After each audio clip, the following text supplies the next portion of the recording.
Welcome to Star Watch Now, your front row seat to all the hottest gossip, drama, and breaking news from the world of entertainment. If it's trending, shocking, or star-studded, we're covering it. Stay tuned. You won't want to miss what's coming next. They didn't announce it. They didn't plan it. And yet, in one ordinary airport corridor, two names that once shaped an entire era of fandom found themselves face-to-face again. What happened next wasn't loud, dramatic, or scripted, but it left thousands of people shaking, crying, and asking the same question. Was that look really as meaningful as it felt? Stay with me, because this moment is bigger than a coincidence. The morning began the way airports always do. Fluorescent lights spilling over polished floors, the soft churn of suitcase wheels, announcements folding into one another like distant waves. Fans gathered with the same quiet ritual they've repeated for years. Some held phones chest high, pretending to scroll. Others clutched small banners, half hopeful, half braced for disappointment. It was not a crowd looking for chaos. It was a crowd looking for a glimpse, a second of proof that the people who color their days are real and near. Nothing about the schedule suggested a headline. It was meant to be a routine passage through a terminal, another fleeting sighting to be shared online and then swallowed by the next trend. Yet there are moments that tilt the air before they arrive. You feel it in the way voices soften, in the way people stop checking the time. The ordinary begins to hold its breath. What made this morning different was not noise, but anticipation without an object. And that is often how the most memorable stories start.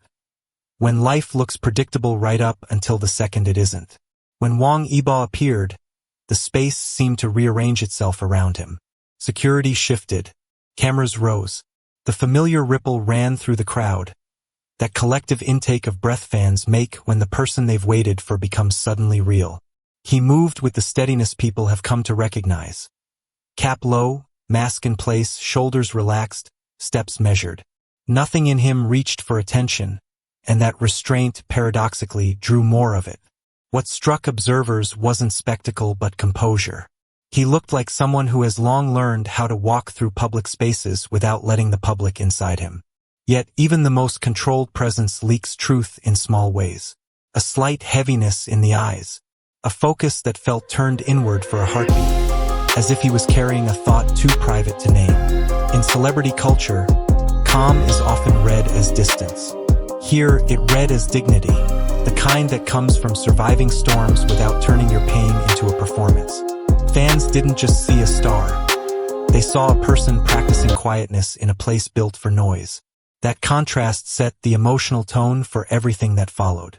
Just as the crowd adjusted to Yibo's presence, another current moved through the terminal, subtle at first, like a shift in temperature. From the opposite direction came Xiao Zhan. There was no dramatic entrance, no deliberate pause for the cameras. He simply stepped into view with the calm grace that has always been part of his public language. What made it extraordinary was the timing. Two routes, two schedules, two lives that have traveled in parallel for so long they began to feel like separate constellations. And yet, here they were, drifting into the same frame. To the casual eye, it was coincidence. To the people who have followed their story, it felt like something the universe had arranged in secret. Xiao Zhan's expression, in that first second, carried an openness that read as surprised but steady. Not the surprise of a staged meeting, but the human surprise of finding someone from a significant past right in front of you, without warning. The terminal didn't erupt instantly. It hushed. The silence wasn't empty. It was full of memory, expectation, and the electric possibility that a very old chapter might briefly turn its pages again. Then came the moment people will replay for years, the brief meeting of their eyes. It lasted a second, perhaps less. Yet time in fandom doesn't obey clocks. A second can widen into a lifetime when it contains history. There was no grand gesture, no official greeting, just that quiet, unmistakable pause, the kind that happens when the body recognizes meaning before the mind decides what to do with it. Xiao Zhan offered a small nod, soft and restrained, the way you acknowledge both a person and a moment you know the world is watching. His smile carried warmth, but also the fragility of someone aware of how easily warmth can be misread. Wang Yibo's response was almost invisible. A slight lowering of the gaze, a subtle tilt of the head, a faint exhale that suggested not avoidance, but containment.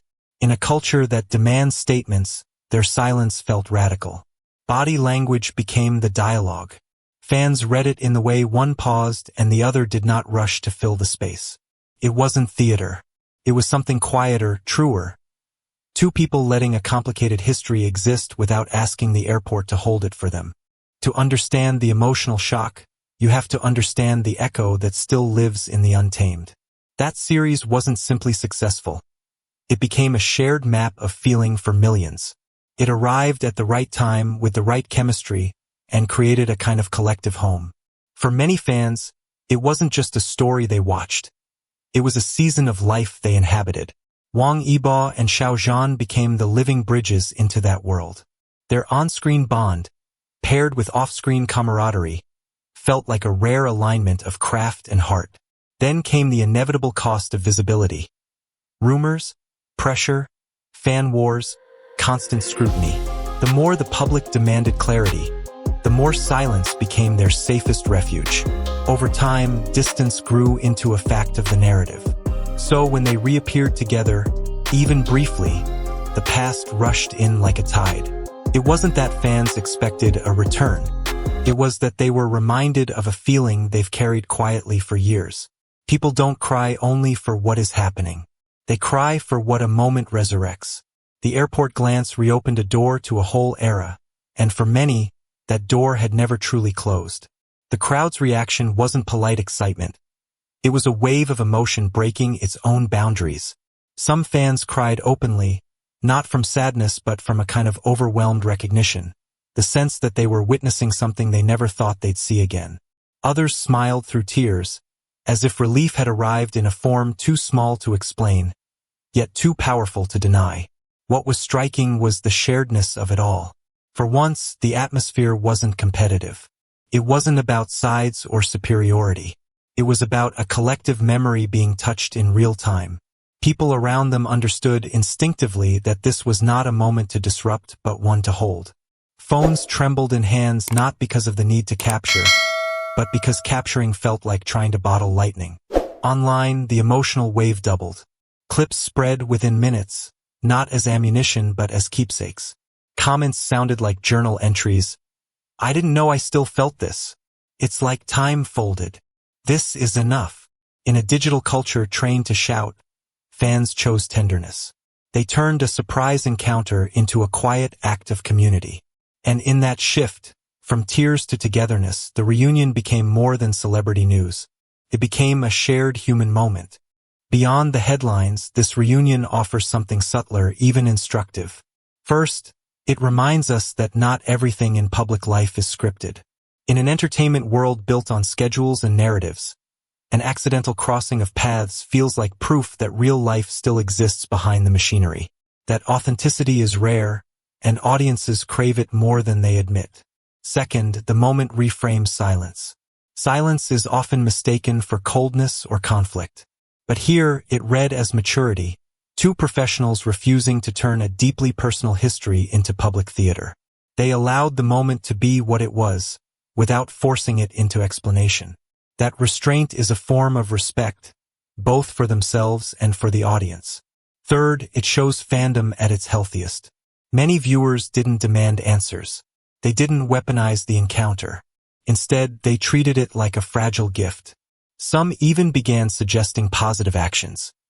Charity donations, creative tributes, or community projects to honor the feelings this reunion stirred. That kind of response turns fandom into something outward-facing, not just reactive. Finally, it offers a quiet lesson for anyone watching. Relationships can evolve, distance can exist, and yet meaning can survive. Sometimes a single glance doesn't reopen a story. It simply acknowledges it, and in doing so helps everyone breathe a little easier. After the airport moment, both men continued on.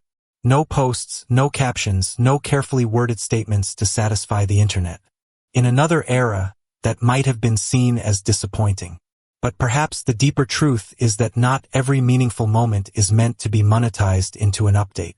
Some things are allowed to remain what they are, brief, human, and unclaimed by spectacle. If nothing comes next, the encounter still matters. It matters because it let a long quiet connection surface without being forced into a shape it may not want. It matters because it offered fans something rare, a glimpse of peace rather than drama. In today's online culture, closure is often demanded like a product. But real closure doesn't always announce itself. Sometimes it arrives softly, through a look that says, "I see you, I remember, we're here." For viewers, that can be strangely comforting. It suggests that time doesn't erase everything, but it can transform it. The past doesn't need to return unchanged for it to be honored. And the people who once shared a chapter don't owe the world an epilogue. The beauty of this reunion is its modesty.